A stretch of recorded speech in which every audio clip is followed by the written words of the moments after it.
Hey guys, Adu from Denmark here. More cards have been spoiled at GDC where Wizards of the Coast is, so here is part 2 where we have, for instance, the new version of Everson. So let's check this out. So Everson is back in Shadows Over Innistrad, but something definitely seems wrong with her. This version is called Archangel Everson and is a white legendary angel creature that costs you 5 mana to cast and is a 4/4. It got flash, flying and vigilance. When Archangel Everson enters the battlefield, creatures you control can be indestructible until end of turn. When a non-angel creature you control dies, transform Archangel Everson at the beginning of next end step. When you transform her, she becomes a 6/5 with flying, and when she transforms into Everson the Purifier, it deals 3 damage to each other creature and each opponent.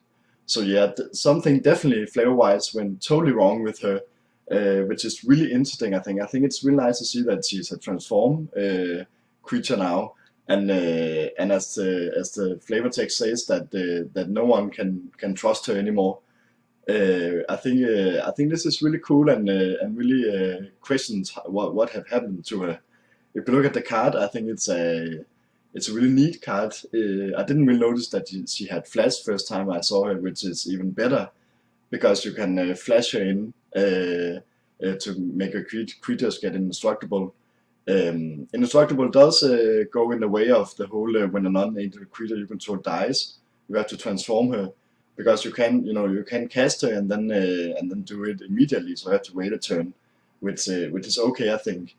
Um, Her transform card is also really good at 6/5 flyer, where it will deal 3 damage to each other creature and each opponent.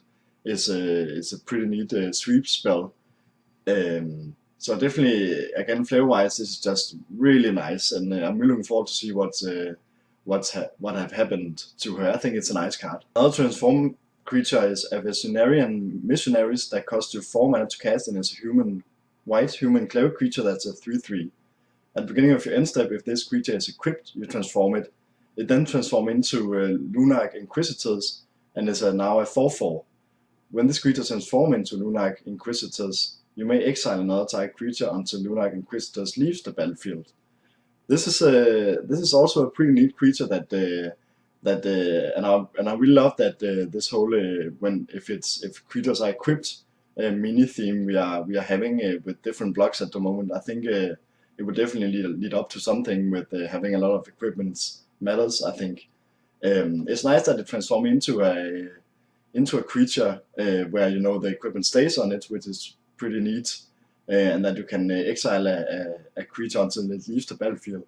I wonder if we will get cards, that says transform like we have back in old Innistrad with Moon Mist, where you can transform all humans. So you could transform this back, and then do the same. So the creature you exiled will stay permanent exiled, and then just transform it onto Lunarch Inquisitors again to exile another creature. That would be really neat, I think. But in general, it's definitely a nice card.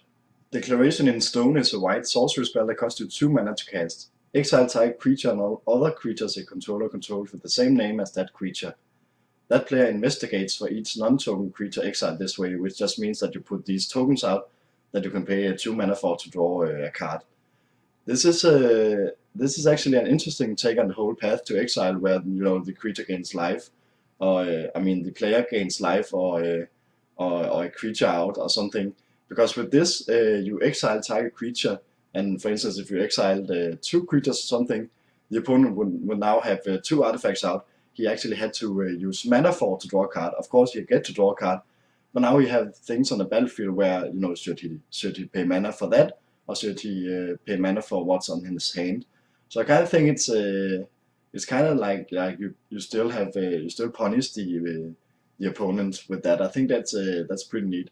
I love the flavor text, and the artwork for this is it's really cool, and again, what have happened on Innistrad. The last card I want to show today is another investigate card, which is called Tamario's Journal, and is a legendary artifact that costs you 5 mana to cast. At the beginning of your upkeep, investigate.